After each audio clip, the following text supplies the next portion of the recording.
Hello dears, ഇന്ന് June 15. ഇന്ന് എൻ്റെ ബർത്ത്ഡേ ആണ്. പിന്നെ ഇന്ന് എൻ്റെ ഫ്രണ്ടിൻ്റെ കല്യാണവുമാണ്. അപ്പോൾ രാവിലെ എഴുന്നേറ്റപ്പോഴേ നല്ല മഴയുണ്ടായിരുന്നു കേട്ടോ. ബർത്ത്ഡേ ഒക്കെ ആയതുകൊണ്ടൊന്ന് അമ്പലത്തിൽ പോകാമെന്ന് വിചാരിച്ച്. അതാണ് മെയിനായിട്ട് രാവിലെ എഴുന്നേക്കാൻ കാരണം. അടുക്കളയിലോട്ട് നോക്കിയപ്പോൾ അമ്മ അപ്പവും കടലക്കറി ആക്കുന്നുണ്ട് രാവിലത്തെ കാപ്പിക്ക്. പക്ഷേ അമ്പലത്തിൽ പോകുന്നതുകൊണ്ട് നമുക്കത് രാവിലെ കഴിക്കാൻ പറ്റത്തില്ല. കഴിക്കരുതെന്നാണല്ലോ സമ്പ്രദായം, അതുകൊണ്ട് കഴിച്ചില്ല. അതിനിടയ്ക്ക് ഇവിടുത്തെ പൂച്ചയെ കാണുന്നില്ല. നോക്കിയപ്പോൾ ഉണ്ട് അനിയൻ്റെ കൂടെ കയറി ഇരിക്കുന്നു.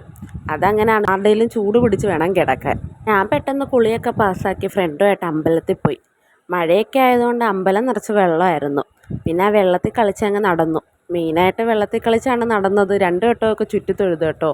പ്രായം 10-23 ആയെങ്കിലും പിഞ്ച് മനസ്സാണേ രണ്ടുപേരുടെയും. അതുകൊണ്ട് വെള്ളത്തിൽ അങ്ങ് കളിച്ച് നടന്നു. കൂട്ടത്തിൽ തൊഴുതു ഇറങ്ങി. പിന്നെ രാവിലെ തന്നെ 2 പേർക്കും നല്ല ഭക്തിമാർഗ്ഗമായിരുന്നു.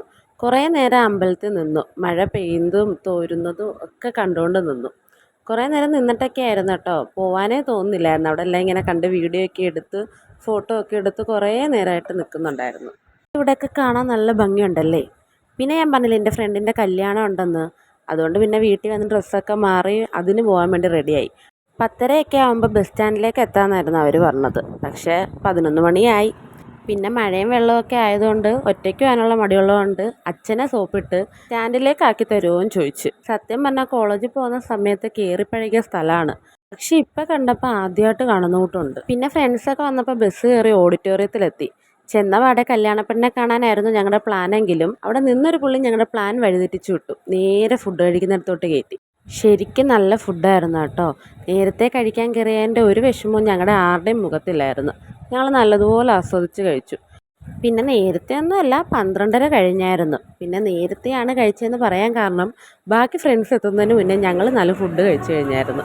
പിന്നെ കല്യാണം നടക്കുന്ന ഓഡിറ്റോറിയത്തിനകത്തോട്ട് കയറി കുറച്ച് നേരം അവിടെ ഇരുന്നിട്ട് കൂടെ പഠിച്ച വേറൊരുത്തൻ വന്നപ്പോഴത്തേക്ക് പിന്നെ ഫോട്ടോ എടുക്കാനാന്നും പറഞ്ഞിറങ്ങി.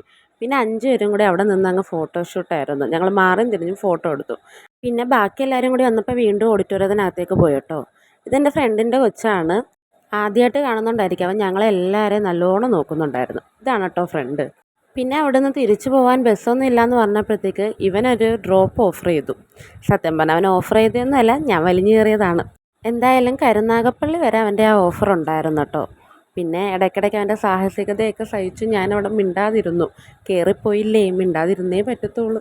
ബാക്കി ഫ്രണ്ട്സൊക്കെ പുറകിൽ കാറിൽ വരുന്നുണ്ട്. ഞങ്ങൾ 2 പേരും പിന്നെ ഇവനൊരു റൈഡർ ആയതുകൊണ്ട് ഫ്രണ്ടിൽ പോകുന്നു മാത്രം. അങ്ങനെ എന്നെ ഇവിടെ ഇറക്കിയിട്ട് അവർ പോവുകയാണ് കേട്ടോ. അപ്പോൾ ഇന്നത്തേക്ക് ഇത്രയേ ഉള്ളൂ. Bye dears.